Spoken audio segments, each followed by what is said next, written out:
نبی اکرم صلی اللہ علیہ وآلہ وسلم کے ماہ رمضان میں معمولات اور روزے کے فوائد۔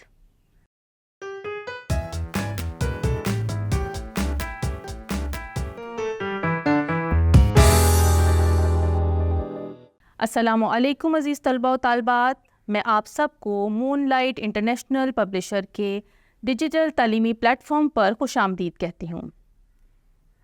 آج سب سے پہلے ہم پڑھیں گے کہ نبی اکرم صلی اللہ علیہ وآلہ وسلم کے رمضان المبارک میں کیا معمولات تھے۔ جیسا کہ آپ جانتے ہیں کہ نبی اکرم صلی اللہ علیہ وآلہ وسلم کی اطاعت کو قرآن مجید میں جگہ جگہ لازم قرار دیا گیا ہے، اور آپ کو بہت سی آیات میں نظر آتا ہے جہاں لکھا ہے اطیعوا اللہ و اطیعوا الرسول، کہ اللہ کی اطاعت کرو اور رسول کی اطاعت کرو۔ اور نبی اکرم صلی اللہ علیہ وآلہ وسلم کی زندگی کو ہمارے لیے عملی نمونہ قرار دیا گیا ہے۔ سورۃ احزاب میں ارشاد ہوتا ہے لقد کان لکم فی رسول اللہ اسوۃ حسنہ، بے شک تمہارے لیے نبی اکرم صلی اللہ علیہ وآلہ وسلم کی زندگی کو اسوہ حسنہ بنایا گیا ہے۔ تو نبی اکرم صلی اللہ علیہ وآلہ وسلم کی اطاعت کرنے کے لیے ان کی اسوہ حسنہ کو دیکھنا جو ہے وہ لازم ہے۔ جب ہمیں نبی اکرم صلی اللہ علیہ وآلہ وسلم کے معمولات کا علم ہوگا تبھی ہم نبی اکرم صلی اللہ علیہ وآلہ وسلم کی سنت کی پیروی کر سکتے ہیں۔ آئیے دیکھتے ہیں کہ نبی اکرم صلی اللہ علیہ وآلہ وسلم کے ماہ صیام میں کیا معمولات تھے۔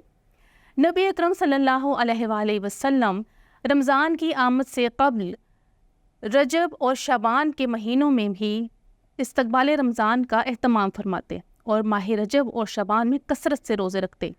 نبی اکرم صلی اللہ علیہ وآلہ وسلم شعبان کے روزوں کو رمضان کے ساتھ متصل کر لیتے۔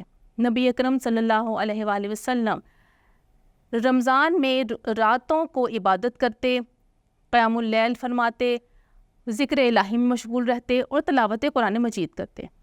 نبی پاک صلی اللہ علیہ وآلہ وسلم سحری کے لیے جو کھانا ہے وہ دیر سے تناول فرماتے، یعنی آخری جو لمحات ہوتے اس میں تناول فرماتے۔ نبی کریم صلی اللہ علیہ وآلہ وسلم رمضان کے آخری عشرے میں مسجد نبوی میں اعتکاف بیٹھتے، اور نبی کریم صلی اللہ علیہ وآلہ وسلم رمضان میں کثرت سے یعنی عام مہینوں کے مقابلے میں زیادہ صدقات و خیرات کرتے۔ اب ہم روزے کے جسمانی اور روحانی فوائد دیکھتے ہیں۔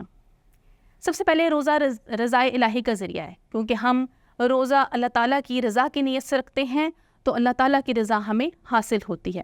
نمبر 2، روزہ جو ہے اس سے تقوی حاصل ہوتا ہے، انسان متقی بن جاتا ہے، کیونکہ انسان ان تمام چیزوں کو چھوڑ دیتا ہے جو کہ حلال ہیں، عام روٹین میں حلال ہیں، لیکن ہم اللہ کی رضا کی خاطر دوران روزہ ان چیزوں کو ترک کرتے ہیں تو ہم آٹومیٹکلی اپنی تمام گناہوں سے بھی باز آ جاتے ہیں۔ تو اس سے ہم کیا بن جاتے ہیں؟ متقی اور پرہیزگار۔ اور روزہ جو ہے انسان کے جسم کے اوپر بھی بہت اچھے اثرات مرتب کرتا ہے۔ میڈیکل سائنس نے بھی یہ بات ثابت کی ہے کہ روزہ رکھنے سے جب انسان ایک لمبے دورانیے کے لیے بھوکا رہتا ہے تو اس کے جسم پر بہت مثبت اثرات پڑتے ہیں اور اس کے اندر سے فاضل مادے جو ہیں وہ نکل جاتے ہیں۔ اس لیے نبی کریم صلی اللہ علیہ وآلہ وسلم کی بھی حدیث ہے کہ روزہ جو ہے وہ بدن کی زکوٰۃ ہے۔ جس طرح مال پر ہم زکوٰۃ ادا کرتے ہیں تو مال پاک ہو جاتا ہے، اسی طرح جب ہم روزہ رکھتے ہیں تو ہمارے بدن بھی جو ہے وہ فاضل مادوں سے پاک ہو جاتا ہے۔ روزے سے انسان کے اندر نظم و ضبط پیدا ہوتا ہے۔ نظم و ضبط کا مطلب یہ ہے کہ ہمیں ایک وقت کی پابندی آ جاتی ہے، ہماری زندگی میں ایک نظم و ضبط کا نظام قائم ہو جاتا ہے۔ ہم طلوع فجر سے پہلے سحری کرتے ہیں اور ایک مقررہ وقت پر افطاری کرتے ہیں، تو وہ چیزیں ہماری زندگی کے اندر ایک نظم و ضبط پیدا کرتی ہیں۔ ہمارے نفس کی تربیت ہوتی ہے، ہم اپنے نفس پر قابو پانا سیکھتے ہیں۔ روزے سے انسان صبر اور شکر کی تربیت حاصل کرتا ہے۔ صبر کیسے ہم کرتے ہیں؟ ہم اپنے بھوک اور پیاس کے اوپر قابو پاتے ہیں اور صبر رکھتے ہیں، اور پھر جب ہم افطار کرتے ہیں تو ان چیزوں کا بھی شکر ہم ادا کرتے ہیں جنہیں ہم عام معمولات میں ہمیں جن کے چیز کا اندازہ نہیں ہوتا، کیونکہ جب ہم کھانا بھوک اور پیاس کی حالت میں کرتے ہیں تو ہمیں اس نعمت کا زیادہ ادراک ہوتا ہے اور ہم اللہ تعالیٰ کا شکر ادا کرتے ہیں۔ اس طرح روزہ ہمیں شکر ادا کرنے کی بھی تربیت دیتا ہے۔ روزہ رکھنے سے غریب طبقے کا احساس پیدا ہوتا ہے۔ جب ہم بھوکے پیاسے رہتے ہیں تو ہمیں احساس ہوتا ہے کہ ایک غریب طبقہ جن کے پاس مالی استطاعت کم ہے تو وہ کس طرح سے اپنے دن گزارتے ہیں، تو ہمارے اندر غریبوں کا احساس بھی پیدا ہوتا ہے۔ روزہ رکھنے سے نہ صرف ہماری عام روٹین اچھی چلتی ہے، بلکہ روزہ رکھنے سے ہم تمام بد اخلاقیوں سے محفوظ رہتے ہیں۔ ہم چغلی، غیبت، لڑائی جھگڑے، حسد، ان تمام برائیوں سے بھی اپنے آپ کو محفوظ رکھتے ہیں، کیونکہ اگر ہم صرف روزے میں اپنی بھوک اور پیاس کو اس پر کا اہتمام کریں گے کہ ہم نے بھوکا اور پیاسا رہنا ہے، تو وہ ہمیں روزے کی اصل روح حاصل نہیں ہوگی۔ جب تک ہم اپنے نفس پر قابو پاتے ہوئے تمام برے اخلاق اور گناہوں سے قابو نہیں پالیں گے، ہم روزے کی اصل روح حاصل نہیں کر سکتے۔